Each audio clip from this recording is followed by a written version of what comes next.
Thank you for your attention. For those of you I haven't had the pleasure to meet, my name is Mark Welsh, and I am privileged to serve as the Dean of the Bush School of Government and Public Service here at Texas A&M. And I just wanted to welcome you. Thank you for being here with us tonight. We think this is a phenomenal evening as the Bush School's Mosbacher Institute for Trade, Economics, and Public Policy partners with the George and Barbara Bush Foundation to present the 2021 McLane Leadership in Business Award. Allow me to just to intro a video that explains exactly why we're here, why we think this particular award matters so much, and why we are honored to have you here to help us present it tonight. I'd like to particularly thank Jennifer Moore and Cindy Goss from the Mosbacher Institute, along with the team from Texas Filmworks, for putting this together, and I do apologize for at least one of their casting decisions. At the Bush School of Government and Public Service, we understand that business and public service go hand in hand, and that the responsibility for community enhancement falls on both local government and the private sector. Drayton McLane Jr. not only accepted that responsibility, he chose to champion it every day of his professional life. He's an American entrepreneur and business leader, a philanthropist, chairman of the McLane Group, and a very, very proud native Texan. He was also a longtime friend to both President and Mrs. Bush, and remains a tireless and generous advocate for the Bush Presidential Center here at Texas A&M University. I learned from my father that we have a responsibility, that the Lord has blessed us in our businesses and success, so we have a responsibility to give back, and we're involved in a wide variety. But one of them we're very proud of is the Bush School. Mr. McLane has always valued the role that business plays in solving societal and economic problems, and has always embraced the importance of corporate responsibility. In 2002, these values led him to make a very generous gift to the George H.W. Bush Presidential Library Foundation and become the founding sponsor for the McLane Leadership in Business Award. I knew President Bush when he and Barbara moved back to Houston. I got to know them very well. I knew that he loved baseball and she loved baseball, so I went over to their office to see them, and I offered them 4 season tickets to the Houston Astros right on the front row. They came to many of the games each season, and I got to know them personally. I like to be around people that have big ideas and want to accomplish things, and they're a big thinker. And they love to talk, and I love to be around people that have accomplished a great deal and have very, very high integrity. So he measured perfect in all of those ways. And he said to not only to myself, but other people in business that were succeeding, said, you know, you've succeeded in business and you certainly are involved in philanthropy, but your greatest asset is your leadership. The McLane Award is administered by the Bush School's Mosbacher Institute for Trade, Economics, and Public Policy, and recognizes a prominent business leader for their outstanding contributions in business, public service, or community service at the national level. The award is designed to promote a sense of corporate citizenship, to reinforce the idea that business plays a key role in maintaining the economic, political, and social vitality of our nation.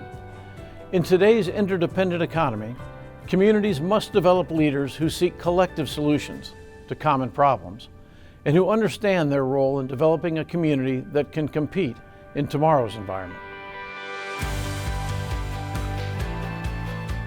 President Bush felt so powerfully that every individual should have a responsibility in public service, either full-time or part-time. That's how he encouraged a lot of us to get involved with the Bush School. He talked about the joy he and Barbara had in their life in public service, what it had meant to them. The McLane Leadership in Business Award recognizes those leaders, while providing an opportunity for all of us to learn from their experience and success in dealing with local, state, national, and global issues.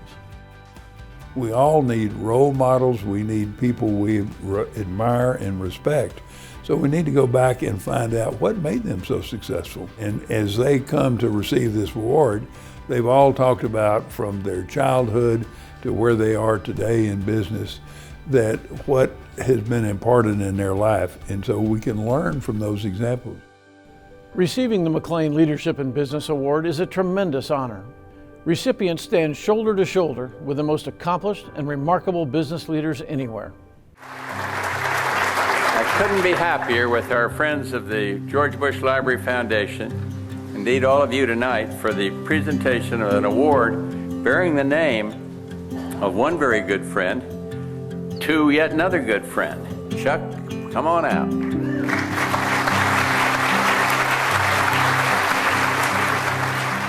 What an honor, for me to receive this incredible, prestigious award, the Drayton McLane Award for Leadership in Business.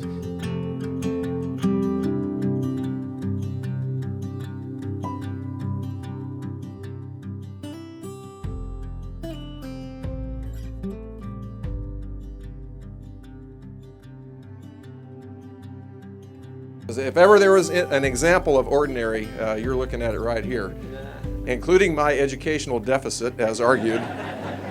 But it is really an example of how you can succeed if you're a part of a great cause, if you're a part of a great organization. It's not enough to just run your company and make it successful. You want to give back. I'm here because I hope that maybe some word I say inspires some student along the road.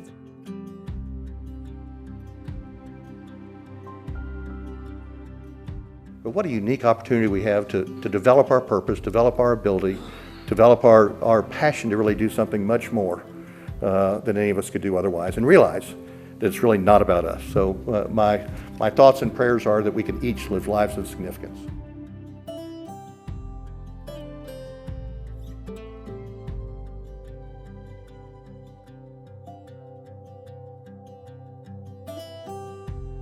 My hope today is to share some insight into how one lives a career that marries public service, business, and human rights, and to give you a peek into the world of corporate social responsibility, and specifically human rights in global supply chains.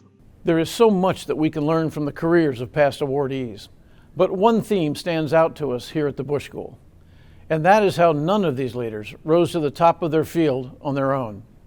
Instead, they chose to empower the individuals around them to accomplish their goals through collaboration, community, and teamwork, and to credit that team with their success. Bob Mosbacher is an individual that was very successful in a family business, in the oil business, and then he moved on to hold a cabinet position for President Bush. And so he's another example we can look. And then the others that have received this award, that we just follow their life, their education, their beginning of their career, and then how they really blossom. We're confident that future awardees will embody those same qualities.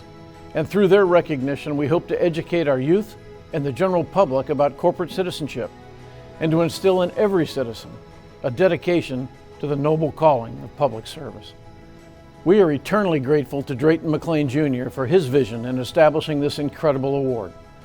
We celebrate the fact that its impact continues to grow, and we look forward to recognizing this year's leader in business, someone who represents that critical connective tissue between business and government, someone who will inspire the next generation of public servants.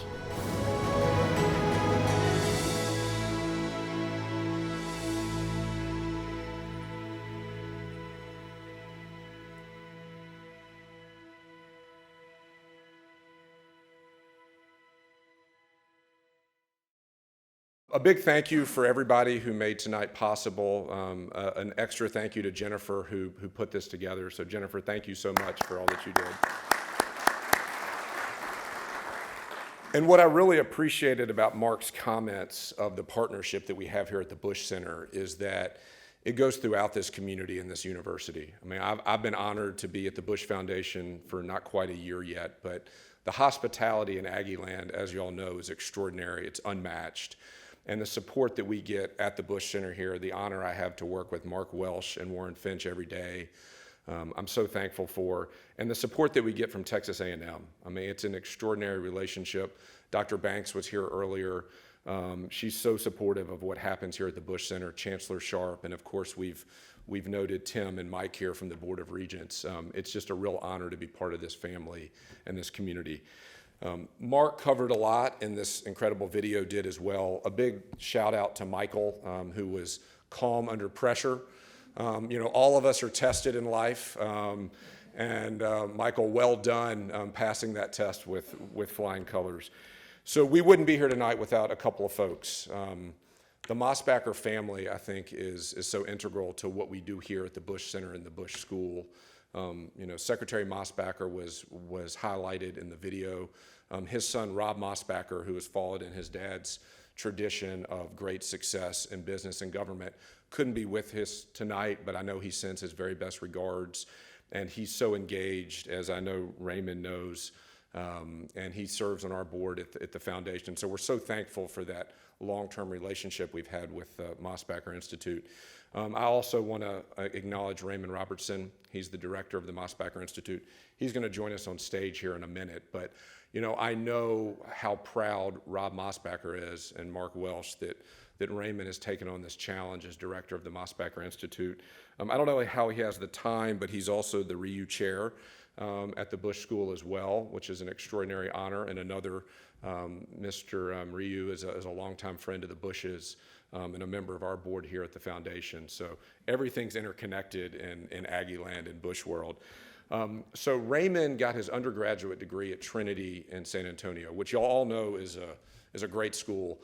I do have some scars physically and emotionally from Trinity because when I was a freshman football player, we went in and played Trinity, and I think we lost about 56-0. So, Raymond, that'll be a time and a story over a beer at some point.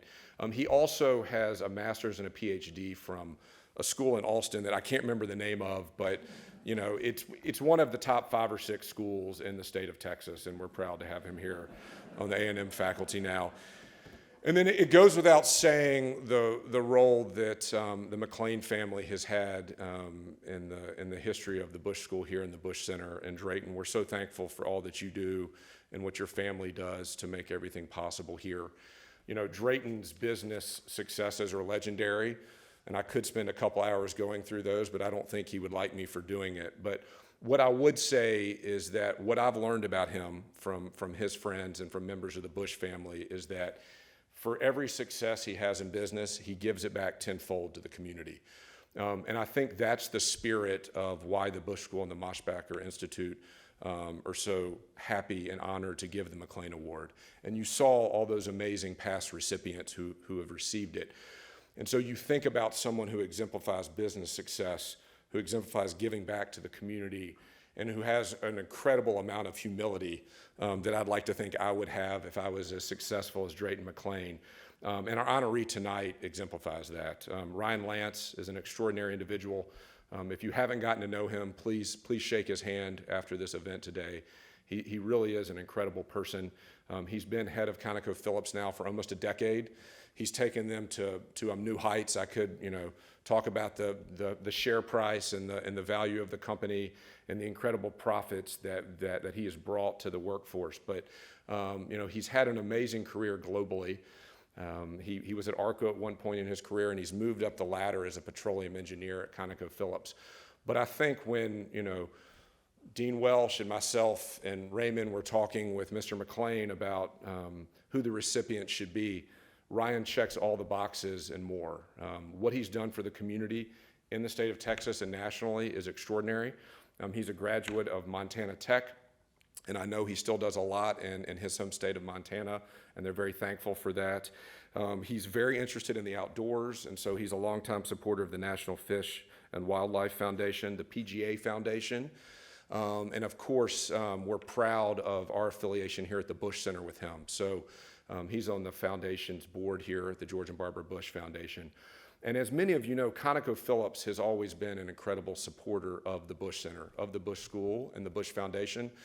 But I think we would all agree that we've gone to a whole new level under Ryan's leadership. And Ryan and his colleague Andrew Lundquist have been incredible in supporting everything that happens here on our 100 acres here at the Bush Center. So I'm sorry, I sometimes go on a little too long, but when you're talking about Drayton McLane and Ryan Lance and Raymond Robertson, it's very easy to do. So without further ado, Raymond and Ryan, if y'all could come up here, please.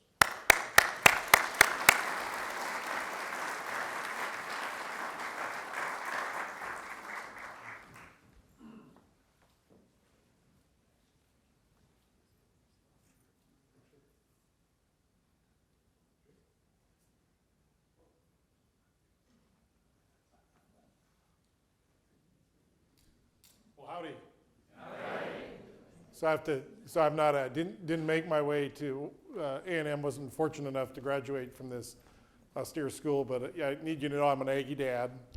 So I'm traveling up here, and my daughter is texting me and saying, "Dad, this is what you have to do in front of an Aggie crowd." So if you see my daughter, you can tell her I did my howdy. So thank you. Fantastic. We're so honored that you're here with us tonight. It is such an extraordinary privilege to be up on this stage with you and to really have this discussion with you about all of the contributions you've made both to the industry, to the school, and obviously the opportunity to inspire some students. So if you don't mind, I realize that in this group, it's hardly necessary to really describe ConocoPhillips in much detail, but you are the world's largest independent oil and gas exploration company. And you've really, as Max pointed out, you've done amazing things.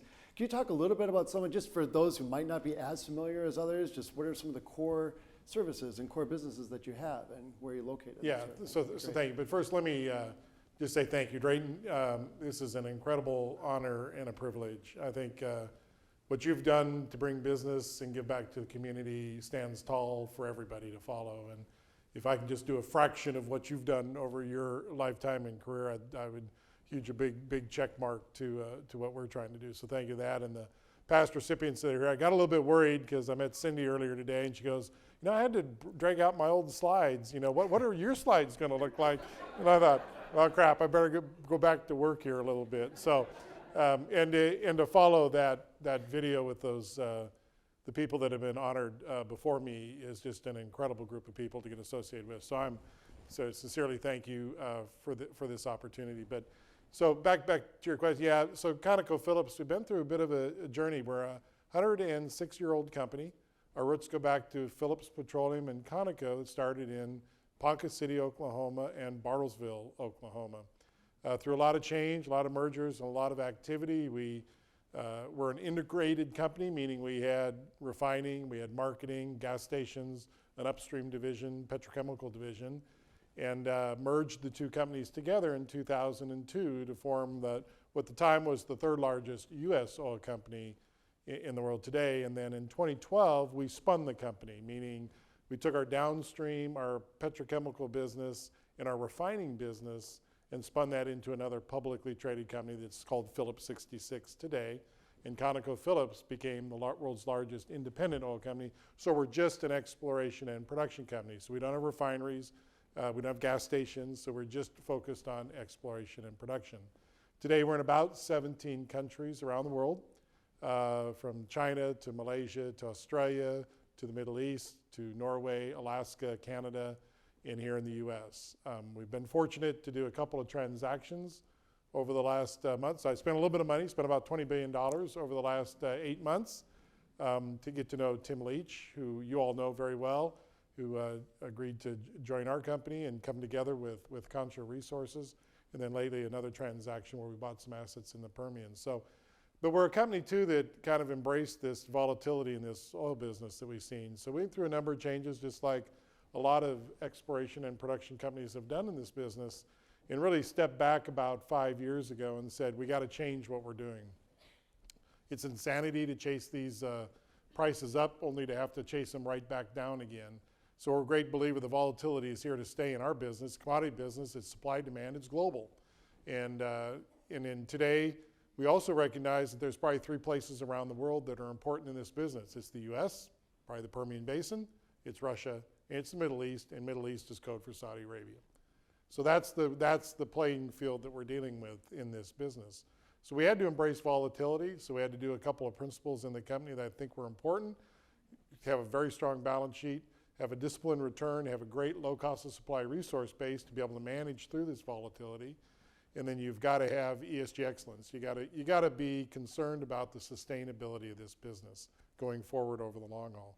So just some very fundamental basic principles around how we think about the business.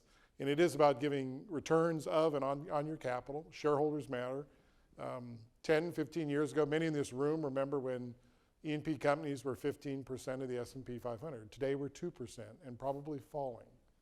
And so it's almost a trade by reservation. It's almost getting investors to come to your business. And one of the key aspects of that is you got to have good returns on and of your capital. and you have to have a sustainable business.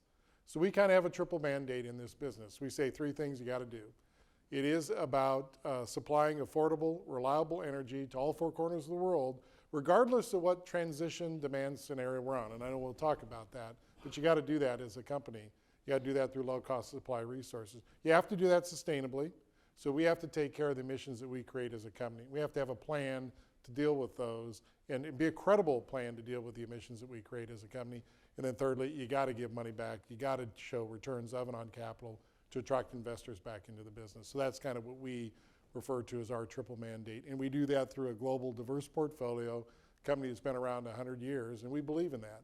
But we believe first and foremost in low cost of supply resources and incredibly strong balance sheet in order to deal with this volatility that we're going to always have in this business, and then do it sustainably. Mm-hmm. Yeah, that makes a lot of sense. And one of the things that we admire about your career is that you've been really effective at communicating that unique business strategy to stakeholders and to the market, right? And that's how you're dealing with this triple challenge, right? Yeah. That's what you're talking about.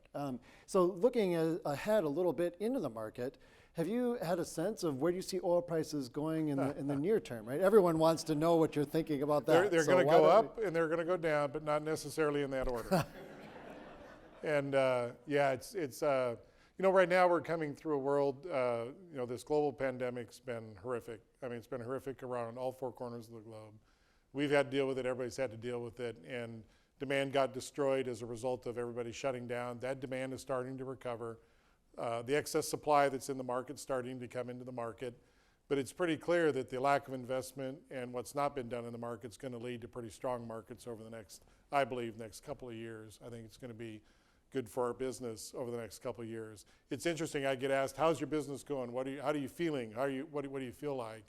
And these are some of the best returns we've had in the business in probably 25 or 30 years, but the business has never been tougher, in my opinion, in the last 20 to 35 years or 30 years as it is today. It's pressure from ESG or climate, it's investor pressure or investor apathy really about investing in the business. You still got to operate, you still got to run well. It's about safety, it's about efficiency, it's about getting your returns. That's always been present in the business, but it's against this backdrop of an incredible, difficult environment today. And I'm just so grateful for my team because I got a great team of people that are helping run the company. You know, surround yourself by smarter people because that's what really matters in this business. And that's what I've got on my team is people that are smarter than I am that help me run the company and deal with all these challenges and this opaque crystal ball as we think about what the future entails. Yeah, clearly big success like that in the time of very extensive competition leads to the conclusion that it must be due to good leadership, really. I mean, you can't escape that. Maybe a little. Yeah, but in a tough environment, right, it really leads us to think about, you know, consolidation in the energy industry, right? I know that Tim Leach is here because of that. You mentioned Contra Resources, and then you mentioned the Shell and Permian Basin. Yeah. Do you expect more consolidation in the industry, or what's your outlook on consolidation going forward? I do. I think we got to get more assets in what I'd call credible management hands that do credible capital allocation, thinking about reserves. I mean, the key to our business has always been how well you allocate your capital because the cash flows can be very high at points in times. It's always about long cycles, you know, to get your return on your investment. So capital allocation is pretty key. And obviously we're in a commodity business, goes up and down. You know, just last year, we're seeing $80 a barrel. And I remind people just 8 months ago, it was less than 20. Yeah. You know, I mean, that's pretty incredible. When you think about a business, think about your own business if you're not in the oil and gas business, but think about losing 80% of your revenue over 4 months' time. And your capital program is multiple years. It's 3 and 4 year cycles to go through. Well, that's what this business has gone through not once, but 3 times in the last 6 years. And so that you have to be prepared to kind of live through that kind of uncertainty. And that's why consolidation is going to matter. The strength of our business is the diverse nature of the E&P business. We got a lot of people. The weakness of our business is the diverse nature of the business that we're going through today. So I do believe consolidation will continue.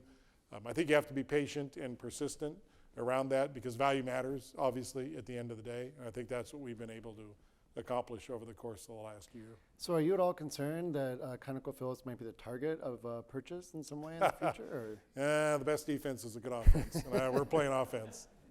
Yeah. No, I don't worry about that. I really don't. I think There's not many companies. We're a $100 billion company, market cap company, so not many can take us on. The ones that can are pretty distracted right now for other reasons. You know, I think a lot of people here at Texas A&M are really interested in shale in particular, right? So there's been a lot of innovation in that area, but also a lot of volatility as well, right?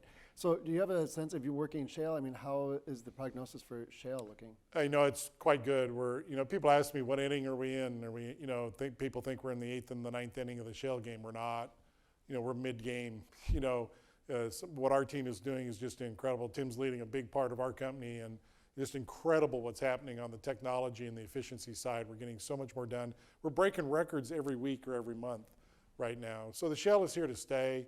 It's going to be a huge resource for our country if we manage it well. It's going to help our energy security. We're going to be a big geopolitical player in the world going forward. But we have to manage it well. We have to have good, consistent policies that understand the place that we play and the role that we can play in the global energy. And it is a global market. And we're going to be a big player in that. And shale is going to persist for a long period of time. My vision, the Permian Basin is going to be the lowest cost supply barrels and the greenest barrels in the world. And that's our job to try to create that place. And it's going to be around a long time. The existential threat to this business is not around the corner. And we can talk about that some more as well. Yeah, I expect we're going to get there. Yeah. Those are the questions, because we are, at an institution, Texas A&M, one of the greatest educational institutions in the world, and we have a big focus in history and in petroleum engineering and so on. So what can we talk to students, what can we tell students about the employment prospects, or what kind of skills are necessary to succeed in this business going forward? Can we get people excited about entering oil still? Yeah, well, we need to. I was talking earlier to President Banks. We've got to do a better job of educating our kids at the earliest stages. 12 K through 12, and increase the energy literacy. What I find out of kids right now is their energy literacy is not very good. In fact, our energy literacy in Washington, D.C. is not very good either. I mean, just to put a blunt pin in it. So it is an important part of what's happening in the world. We need more STEM kids going through school and innovating and using technology and studying the key STEM courses as we go through. I had a chance about a month ago to meet with the college interns that we had in our company. They were leaving at the end of their summer internship for the company. There were about 120 in the room. It was the most diverse group of people I've seen in my whole career. It was about 50% female. It was about 20 to 25% people of color. I mean, it was incredible, the energy in the room. So it gives me a lot of good feeling about what's coming, but we have to attract and we have to retain. We have to train, we have to mentor. We have to do a lot of that. There is the great sort of demographic bubble running through our business. People of my generation and a little bit later are reaching retirement age, and we've got to supplement that with people coming in, which is why we have a big relationship with A&M and with all the key schools. Thank you for what you're doing on the STEM side. It's so vitally important. But we do have to start focusing earlier to get people, increase that energy literacy around how the world runs, how important it is to have affordable and reliable energy. There's 2 billion more people coming into the world, and there's about 4.5 billion today that don't have access to affordable, reliable energy. 4.5 billion people don't have what we have today, and that's the real challenge of global politics or COP26 or Glasgow or what's coming, is how do you meet that triple mandate? How do you do those two things? How do you get affordable, reliable energy, and how do you do it sustainably? Yeah, one thing I wanted to make sure and do is thank you at ConocoPhillips for supporting the data analytics certificate that you have funded here. That's a good part of that. One of the tensions that we have at the Bush School, especially with our international relations program, is there's a little bit of tension between qualitative and quantitative studies. And I'm kind of curious about your take on how important are quantitative skills moving forward. I think they're key. I mean, I would tell my son, he went to that other school in Texas, sorry, but my daughter came here, and just to be clear, it teaches you how to think, and it teaches you how to solve problems. So, I tell a lot of people engineers can go on to do other things. It's really tough to start not be an engineer and then try to be an engineer, but engineer is a way of thinking. It's a way of solving problems. It's a way of connecting the dots. And I think that quantitative nature of the business is really good. You got to have good gut and good instincts, but it's got to be founded and grounded in principles that are physics-based and that are engineering-based and that are math-based at the end of the day. And I just think it makes for people that are can solve problems that are very complex and key. And the business is only getting faster, and it's getting more complex and more technical as we go. And I think staying on top of that wave is pretty important. So I applaud what you're doing here at the school with the data analytics, but we're supporting as well, because it has to give the kids those tools to be able to compete in this world. And it's moving much faster, and it's more quantitative, and it's more technical in nature. One of the things we try to do at the Bush School in particular is we have this focus. We believe that public service is a noble calling, and a lot of the students who come to the Bush School really want to serve our country in some way or another. One of the things we're training people to do is go into Washington, and as you said, there's a lot of, or a lack of energy, knowledge and understanding in Washington right now, and as you said, politics have been changing. What sort of is the state right now of the relationship in Washington in terms of the national politics, and what are things that the government should be focusing on, especially in the energy sector, to keep us reliable? Yeah, I think that's great. So I applaud, and that's why we, are huge supporters of the Bush School and what you're trying to do here to build more public servants. I mean, who's a better shining example of that than George Bush, our President 41, and his wife Barbara, and really the whole family.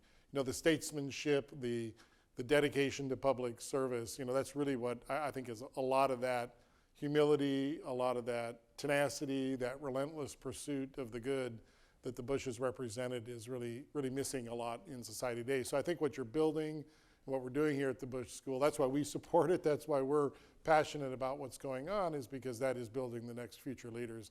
And we really, really need that in Washington, D.C. today. And I know I'm preaching to the choir about the polarization and everything that's going on in Washington. I've never seen it as bad as what we're seeing today.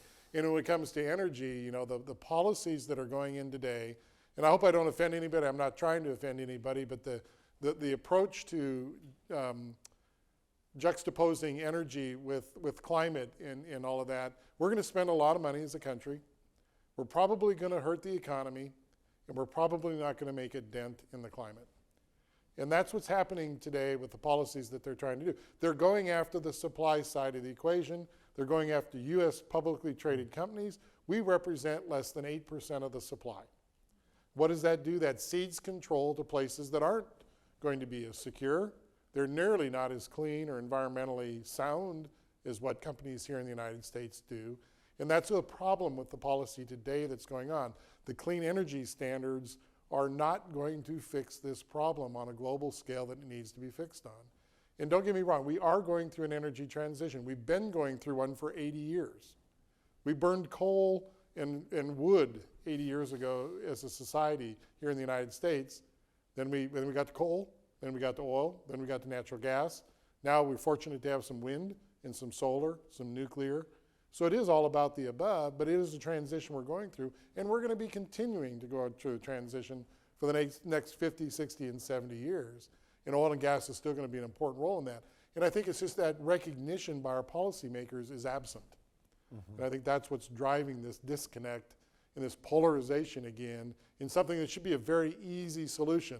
Getting natural gas from the United States to China to make sure they don't build any more coal-fired power plants around the world, that makes a heck of a lot of sense to me. But I think those are the easy solutions that aren't happening today because of that polarization and the lack of clear-headedness and vision that somebody like President Bush had about where we want to get to, where we're going, how we're going to get there. And I think that vision is lost today.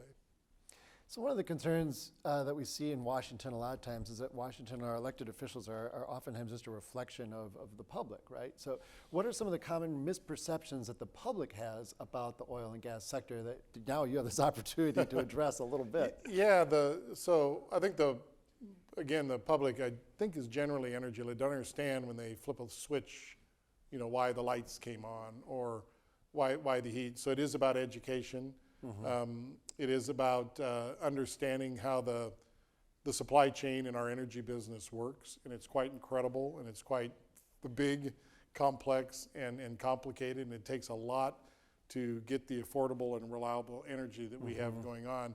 And we have a role as industry to try to help that advocacy, and we don't necessarily do a really good job at that because of the dispersed nature of our industry, the diversity of our industry.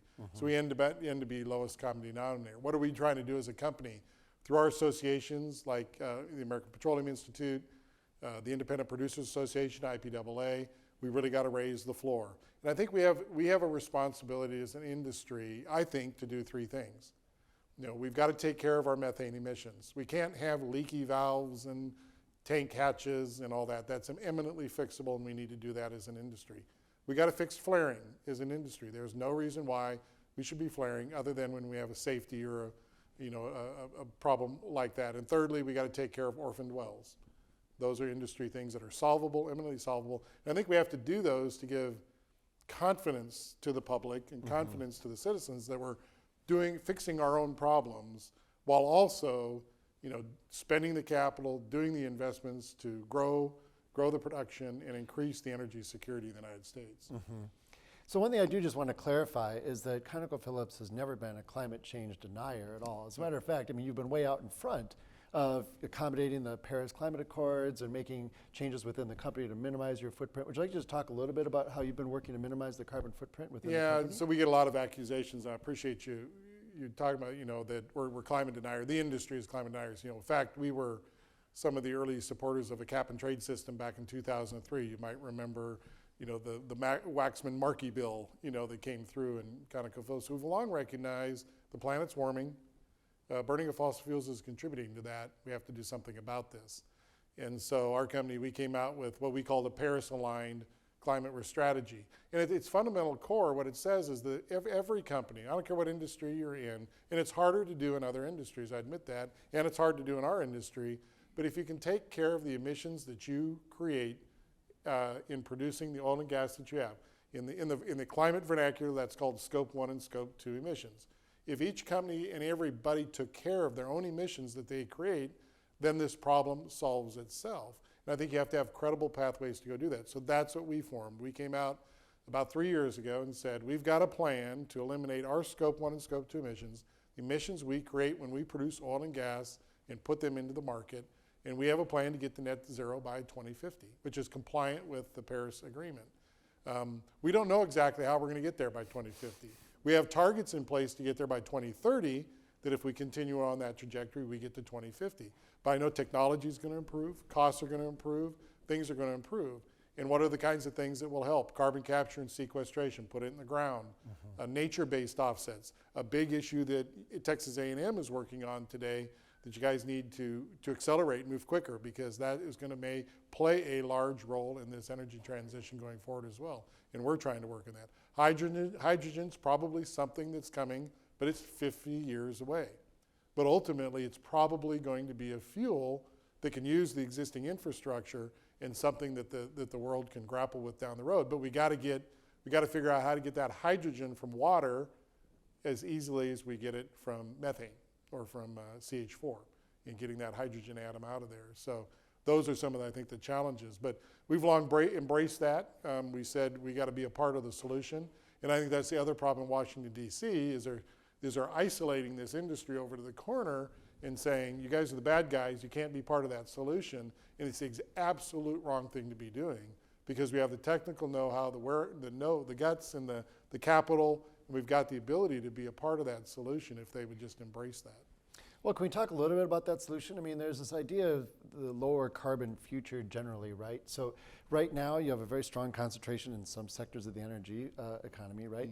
How likely is it, or how many efforts are you making to become more low carbon in particular? Do you know what I mean, like entering into other types? Yeah, so, there's lots of companies that are taking a different stance here. Some of our integrated major European peers are, they're investing heavily into solar farms, wind farms. We're not doing that as a company today. We don't think it fits. It's not adjacent to our competencies as a company. It's not what we're really good at, and we know it's very low return business. I think that's being borne out. So, again, if you got this triple mandate and you want to give adequate returns back to your investors over time, you want to do it sustainably, and you want to do it reliably, we're looking at the kinds of things that make sense to us, which I think are those adjacencies to what we're good at. We know how to inject stuff into the ground, so carbon capture and sequestration is something that we are pretty good at, know how to go do, been doing it for 60 years already, so those are things we're studying. We're studying hydrogen. Our company in 1965 invented liquefied natural gas.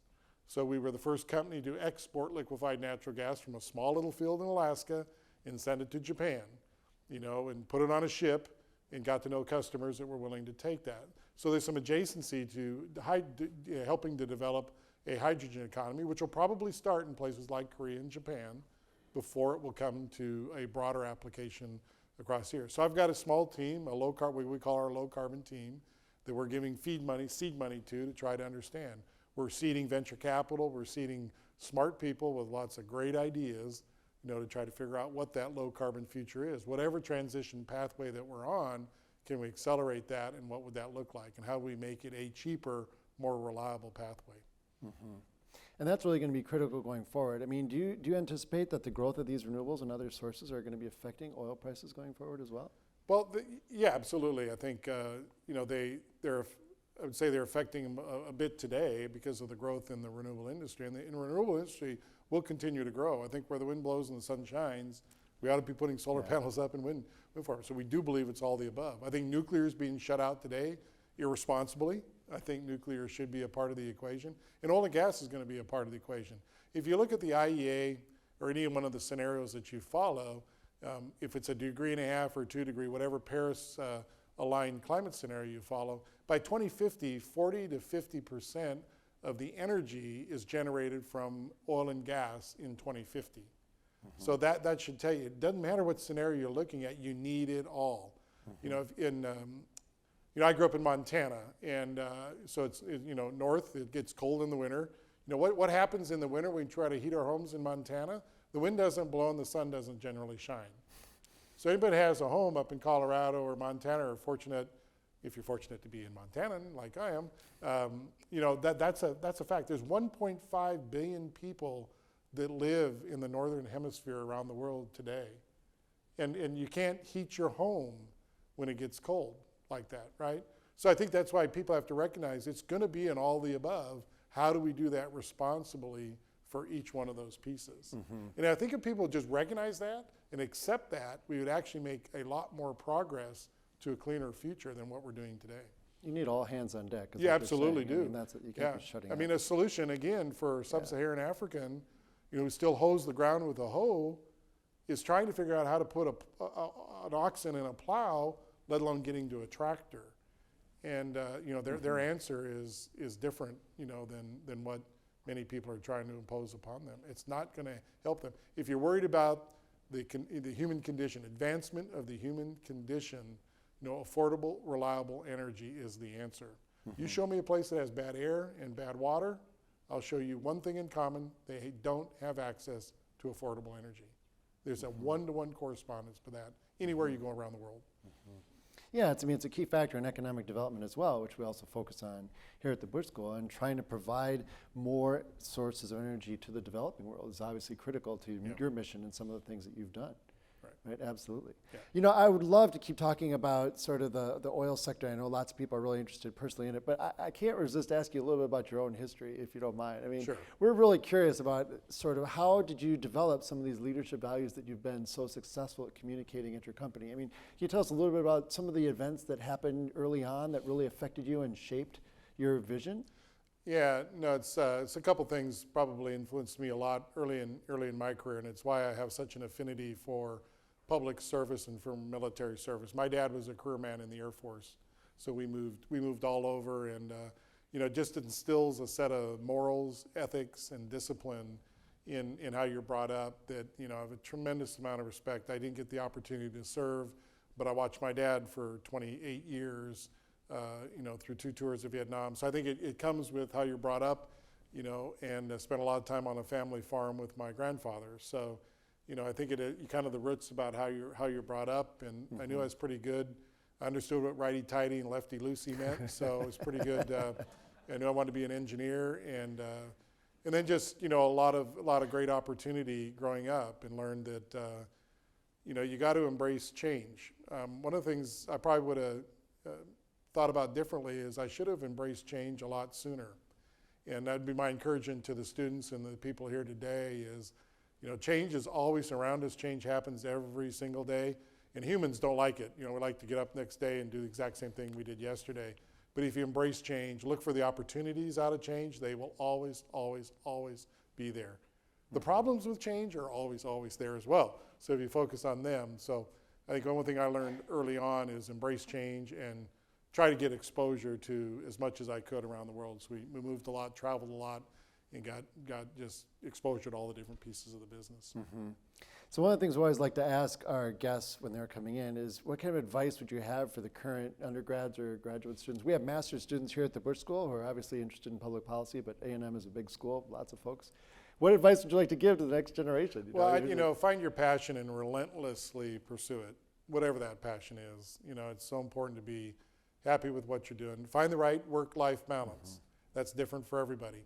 It depends on where you want to go, what your expectation is in business, but don't forget about the family and balance that however it's appropriate for you in your life. Figure that out as early as you can. Embrace change, because that's really key.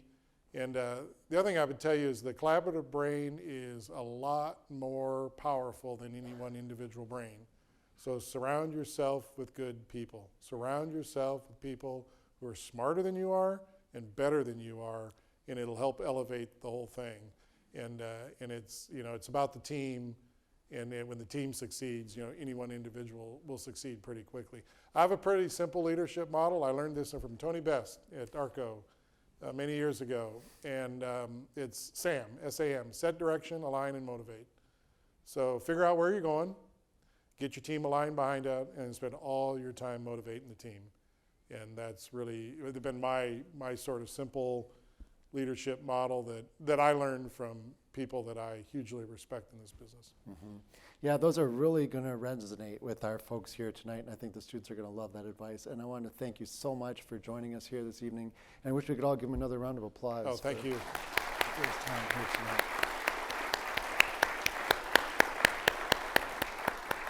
tonight. Well, maybe probably just one last few parting comments is thank you again, Drayton.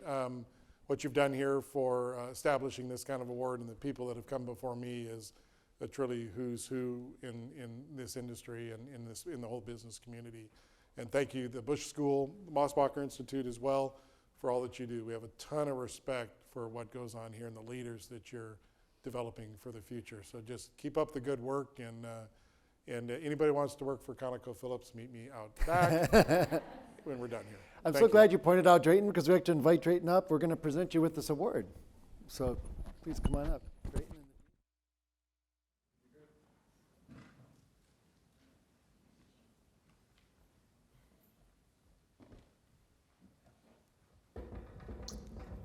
Before we give the award, can I just make a couple of comments? We have an extraordinary leader here in Ryan. And Ryan, thank you for coming. You've enlightened us all about the environment and the issues, and you've certainly given us some new insights that are going to be very important. Thank you. To show the quality of person that we have receiving the award, I arranged with him that he and I would have a conversation Monday. He called me. I thought he was in Houston. We had a great conversation. The connection was perfect. I found out tonight he was in the Middle East. So Monday he was in the Middle East, Tuesday he was in California, and Wednesday he's here in College Station. People said, well, can you do this? And we say, absolutely. And then we say later, why did I agree to that? So we have a great example of a person that Texas A&M stands for, is integrity, honesty, and do what you tell people you're going to do. And so, Ryan, thank you for the life you've lived, the leadership example that you have given, and it's so important. Could I give one more credit to Texas A&M? And this is a Baylor graduate saying that. In looking at Conoco was started in Utah in 1875, and the rumor is not true. I was not there then. In 1875, it was started as a coal and oil company, and through many mergers, wound up in Houston. After World War II, a bunch of engineers with Conoco in Houston said there's got to be oil around the world. These engineers, and I would think a big end of them, came from Texas A&M. These were people in Houston, Texans that wanted to change the world, and they found oil in Libya, Indonesia, Russia, the North Sea, literally all over the world. We think we have trouble going somewhere. Can you visualize in the 1940s and the 1950s how they wandered all over the world and they accomplished? So your company has been very instrumental, but I think Texas A&M and the leaders that they have produced here have been very important. So congratulations to all of you, and we're very proud of you, and thank you for being here tonight.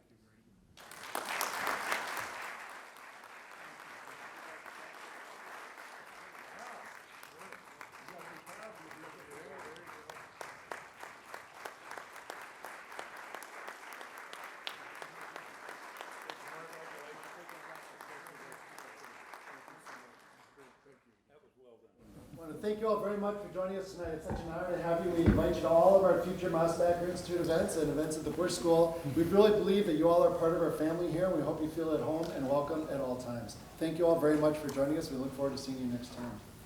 Thank you. That was really good.